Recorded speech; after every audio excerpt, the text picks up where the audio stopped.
புளிச்ச கீரை ஆஞ்சிட்டு இருக்கேன். இன்றைக்கி இந்த வீடியோவில் புளிச்ச கீரை கடையல் எப்படி செய்கிறது அப்படின்னு பார்க்கலாம்.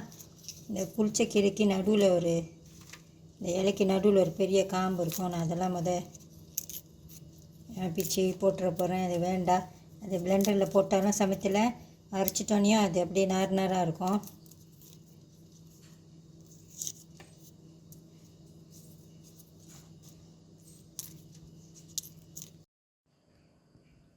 இந்த புளிச்சக்கீரை நல்லா கழுவி எடுத்து வச்சுக்கோங்க. இந்த மாதிரி நானும் ஒரு 2-3 வாட்டி கழுவி எடுத்து வச்சுருக்கேன். இது கூட வேக வைக்கிறதுக்கு சின்ன வெங்காயம் ஒரு 10 சின்ன வெங்காயம் எடுத்து வச்சுருக்கேன். இது பூண்டு ஒரு 6 பல் பூண்டு, பச்சை மிளகா, ஒரே ஒரு சோப்பு மிளகா, இது உரைக்கும் ஒன்று, அதனால் ஒன்று எடுத்திருக்கேன். 2 கத்திரிக்காய், சின்ன சைஸாக இருக்கிற ஒரு 2 கத்திரிக்காய், ஒரு சின்ன தக்காளி. சட்டியில் கொஞ்சம் எண்ணெய் ஊற்றிருக்கேன். முதல்ல இந்த கீரை ஒண்டி நம்ம வேக வச்சுக்கலாம், கீரையும் கத்திரிக்காயும். அப்புறம் தாளிக்கிறப்ப நல்லெண்ணெய் ஊற்றிக்கலாம். இது கார்ன் ஆயில்.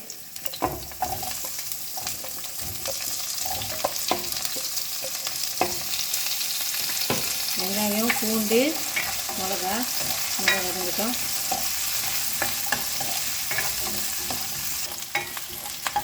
வெங்காயம் வதங்கிடுச்சு. இந்த கீரை சட்டுன்னு வதங்கிடும். கத்திரிக்காய் தான் கொஞ்சம் லேட் ஆகும் வேகிறதுக்கு. முதல்ல இந்த கத்திரிக்காயை தனியாக வேக வச்சுக்கலாம். தக்காளி, நான் இன்றைக்கி இதை பிளெண்டரில் தான் போட்டு பிளெண்ட் பண்ணிக்க போகிறேன் இந்த புளிச்சக்கீரையை. அதனால் இந்த வெங்காயம் பூண்டு எல்லாம் முழுசாக பெருசாக தான் இருக்குது. நீங்கள் மத்தில் கடையிறனா இன்னும் கொஞ்சம் சின்னதாக வெட்டிக்குங்க. கத்திரிக்காய் வேகட்டும், அப்புறமா அந்த கீரையில் சேர்த்துக்கலாம்.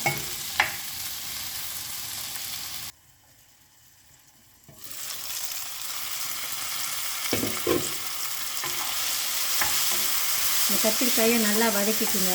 இந்த மாதிரி இதில் கீரை சேர்த்துக்கலாம்.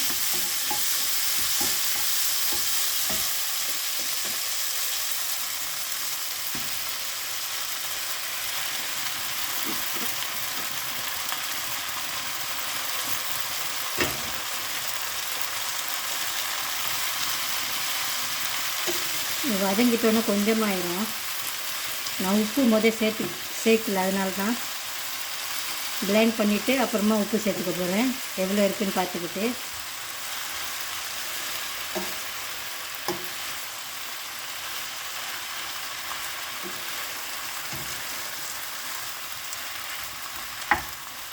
நல்லா மிக்ஸ் பண்ணி விட்டுருங்க.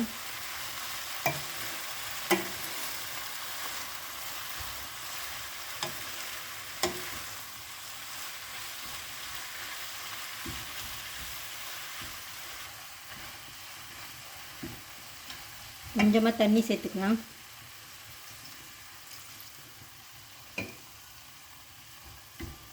இந்த கீரையும் வேகட்டும்.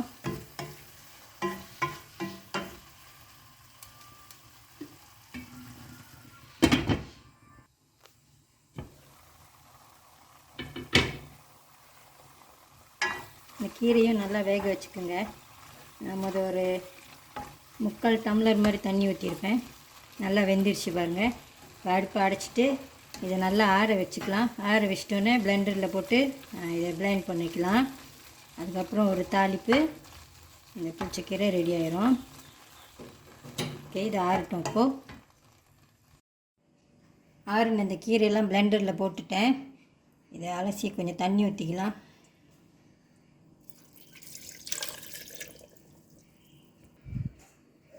நான் நல்லா இந்த மாதிரி ஃபைனாக தான் அரைச்சிருக்கேன். எனக்கு இப்படி இருந்தால் தான் பிடிக்கும். உங்களுக்கு விருப்பம் மாதிரி நீங்கள் அரைச்சிக்குங்க. கொஞ்சம் கோசா வேணுமா கொஞ்சம் கோசா அரைச்சிக்குங்க. இப்போ இதை தாளிச்சிக்கலாம்.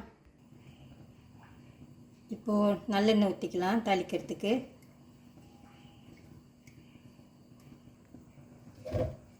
கொஞ்சம் கடுகு, வெந்தயம். நான் கருவேப்பிலை போடலை, உங்களுக்கு வேணும்னா நீங்கள் போட்டுக்கோங்க. கொஞ்சம் காஞ்ச மிளகா,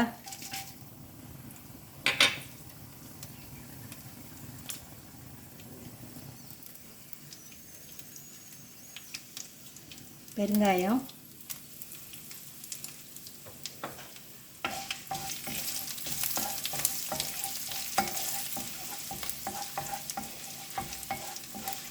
புளிச்சக்கீரையில் சேர்த்துக்கலாம். இப்போது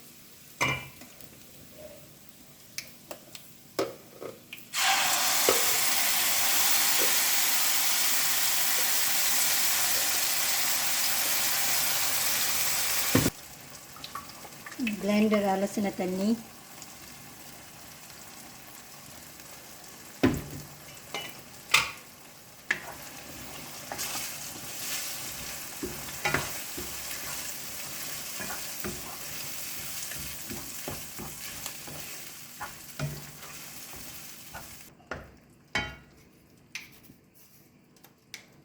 உப்பு,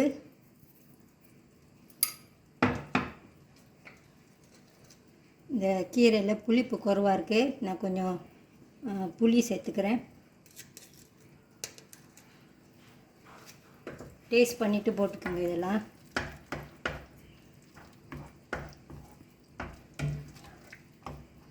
இது கொதி வரட்டும்.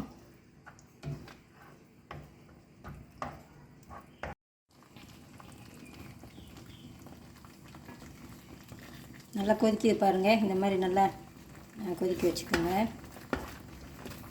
எனக்கு இவ்வளோ திக்னஸ் போதும். உங்களுக்கு இன்னும் கொஞ்சம் தண்ணியாக வேணுமா, இன்னும் கொஞ்சம் தண்ணி நீங்கள் சேர்த்துக்கோங்க.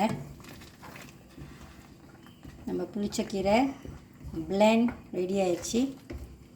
இதில் மத்தில் நீங்கள் கடைஞ்சிருந்தீங்கனாலும் நல்லாயிருக்கும். மத்து வச்சுருந்தீங்கன்னா மத்தில் கூட கடைஞ்சிக்கலாம். நானும் மத்து வச்சுருக்கேன், ஆனால் நான் கொஞ்சம் லேசி, அதனால் நான் இந்த மாதிரி பிளெண்டரில் போட்டு இதை பிளெண்ட் பண்ணிட்டேன். இது புளிச்சக்கீரை பிளெண்ட்.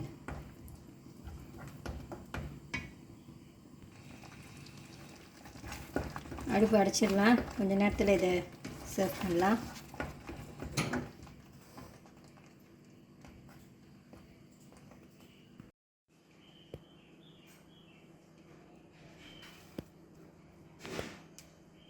சுட சுட சோறு,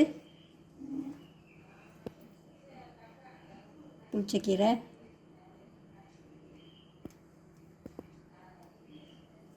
இந்த புளிச்சக்கீரையை இந்த மாதிரி கடைஞ்சிட்டு ஒரு பொரிச்ச மீன் இல்லை ஒரு கருவாடு கூட சாப்பிட்டிங்கன்னா அவ்வளோ அருமையாக இருக்கும். நான் இன்றைக்கி நெத்திலி பொடி தான் பொரிச்சிருக்கேன்.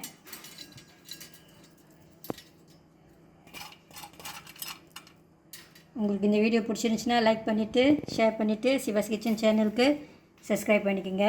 தேங்க்யூ ஃபார் வாட்சிங்.